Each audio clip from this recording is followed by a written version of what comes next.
ज्योति मिर्धा ने बोराउड में भाषण के दौरान संविधान संशोधन को लेकर जो बात कही और उसे जिस तरीके से पेश किया गया विशेषकर कांग्रेस के द्वारा, तो उस मुद्दे को लेकर ज्योति मिर्धा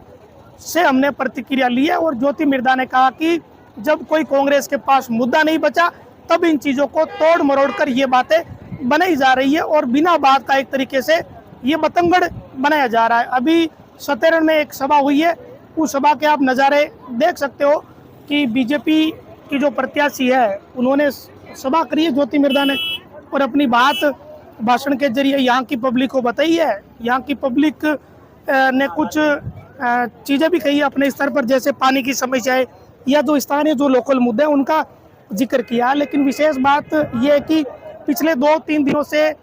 विशेषकर 2 दिनों से जो हलचल चल रही थी कि संविधान को लेकर ज्योति मिर्धा ने ऐसी बात कह दी कि बीजेपी की सरकार आएगी तो हम संविधान बदल देंगे। तो इन सारी बातों को लेकर पहले हनुमान बेनीवाल ने अपनी प्रतिक्रिया दी, कांग्रेस ने अपनी प्रतिक्रिया दी, तो सब नेता अपनी अपनी बात कहते हैं और अब ज्योति मिर्धा ने भी अपनी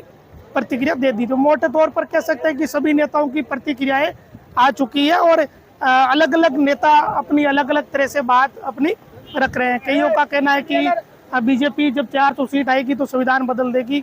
और इधर अब ज्योति मिर्धा ने कहा कि मेरी बात का तो मतलब ही गलत तरीके से निकाला गया और अगर आप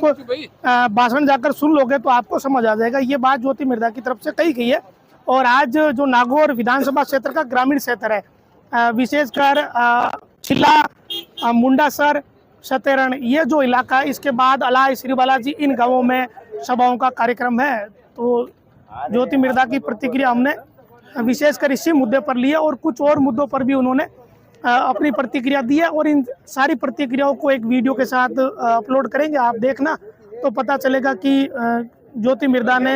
हनुमान बेनीवाल की बातों का और उनके बयानों का क्या जवाब दिया है।